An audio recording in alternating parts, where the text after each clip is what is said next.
कभी सोचा है कि हर महीने बस थोड़ा थोड़ा पैसा बचाकर भी कोई करोड़पति बन सकता है? सुनने में तो बिल्कुल सपने जैसा लगता है ना?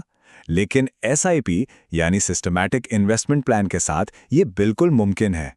पर असली सवाल तो ये है कि इसकी शुरुआत करें कैसे? तो चलिए आज इसी सवाल का जवाब ढूंढते हैं बिल्कुल आसान तरीके से। देखिए, ये कोई कहानी या कहावत नहीं है, ये तो कंपाउंडिंग की पावर का जीता जागता सबूत है। जरा सोचिए, पैसा पैसे को कमा रहा है और फिर वो जो कमाई हुई वो भी आगे पैसा कमा रही है।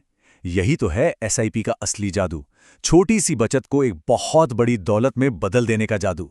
तो ठीक है, अब बातों से आगे बढ़ते हैं और सीधे काम की बात करते हैं।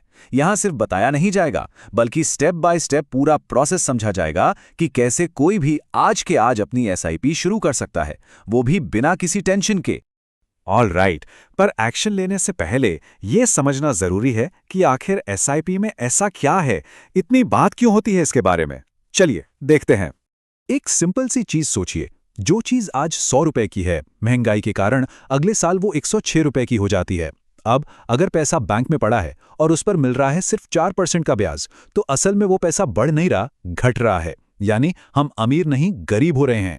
तो असली रिस्क इन्वेस्ट करने में नहीं है, असली रिस्क तो इन्वेस्ट ना करने में है।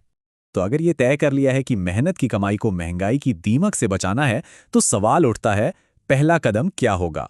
चलिए इस सफर की शुरुआत करते हैं। बिल्कुल, इन्वेस्टमेंट की दुनिया का दरवाजा खोलने के लिए सिर्फ एक चाबी की जरूरत है, और वो चाबी है डीमैट अकाउंट। इसको एक डिजिटल लॉकर जैसा समझ लीजिए, जहां सारे इन्वेस्टमेंट्स एकदम सेफ रहते हैं। और सबसे अच्छी बात पता है क्या है? आजकल इसको खोलना उतना ही आसान है जितना कोई नया सोशल मीडिया अकाउंट बनाना। ओके, तो इन्वेस्टमेंट की दुनिया की चाबी तो हाथ में आ गई, लेकिन अब अगला सवाल, कौन सा खजाना चुने? मार्केट में तो हजारों म्यूचुअल फंड्स हैं, इतने सारे ऑप्शंस में से अपने लिए सही फंड कैसे चुना जाए? चलिए इस पहेली को भी सुलझाते हैं। यहां पर 90% नए इन्वेस्टर्स एक गलती करते हैं। वो क्या करते हैं? सिर्फ पिछले साल का रिटर्न देखते हैं। अरे वाह, इस फंड ने तो इतना रिटर्न दिया, बस। ये तो वैसी बात हो गई जैसे कोई गाड़ी का सिर्फ रंग देख के खरीद ले, ये सोचिए ना कि इंजन कैसा है, माइलेज क्या है। एक स्मार्ट डिसीजन लेने के लिए हमें 3 और जरूरी चीजों पर ध्यान देना होगा। सिंपल सा लॉजिक है, अगर कोई अपना पैसा किसी और को मैनेज करने के लिए दे रहा है, तो वो मैनेजर अपनी फीस तो लेगा ना। बस एक्सपेंस रेशियो वही फीस है। भले ही ये 1% से कम लगे, लेकिन जब इन्वेस्टमेंट लाखों में होता है ना, तो ये हजारों का फर्क डाल सकता है। हमेशा याद रखें, ये जितना कम हो उतना ही अच्छा है। देखिए, अगर कोई इंडेक्स फंड में इन्वेस्ट कर रहा है, तो उस फंड का काम क्या है? मार्केट की नकल करना, कॉपी करना। जैसे निफ्टी 50 इंडेक्स फंड है, तो उसका काम है निफ्टी 50 जैसा ही रिटर्न देना। अब ट्रैकिंग एरर हमें यह बताता है कि फंड ये नकल करने में कितना अच्छा है। जितना कम एरर होगा, इसका मतलब फंड उतना ही बेहतर नकलची है। कुछ फंड्स की ना एक शर्त होती है, वो कहते हैं कि अगर कोई टाइम से पहले पैसा निकालेगा तो हम फाइन लगाएंगे, यानी जुर्माना। इसी जुर्माने को कहते हैं एग्जिट लोड।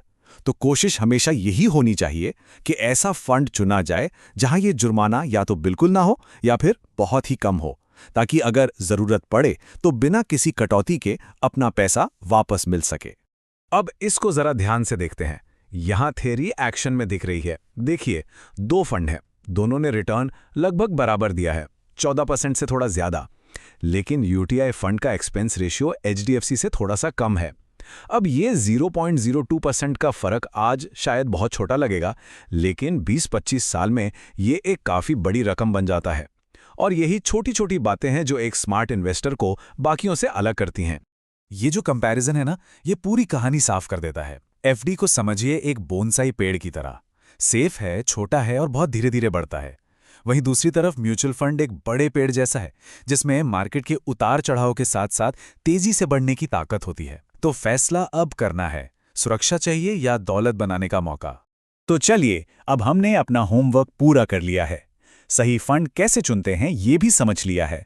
तो अब आते हैं उस मोमेंट पर जिसका सबको इंतजार था।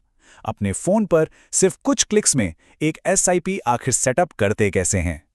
और ये प्रोसेस इतना आसान है जैसे ऑनलाइन फूड ऑर्डर करना। फंड को सिलेक्ट किया, एसआईपी वाले बटन पर क्लिक किया, अमाउंट और डेट सेट की, कि हर महीने कितना पैसा और किस तारीख को इन्वेस्ट करना है और बस पहले पेमेंट को कंफर्म कर दिया, दैट्स इट। समझो, दौलत बनाने की मशीन ऑन हो गई। यहाँ पर बस 2 इंपॉर्टेंट डिसीजन लेने हैं। पहला, हर महीने कितना इन्वेस्ट करना है, और दूसरा, महीने की कौन सी डेट को ये इन्वेस्टमेंट करना है। यहाँ एक छोटी सी सलाह है, हमेशा सैलरी आने के ठीक बाद की डेट चुनें। इससे क्या होगा, पहले इन्वेस्ट फिर खर्च वाला रूल फॉलो होगा और डिसिप्लिन बना रहेगा।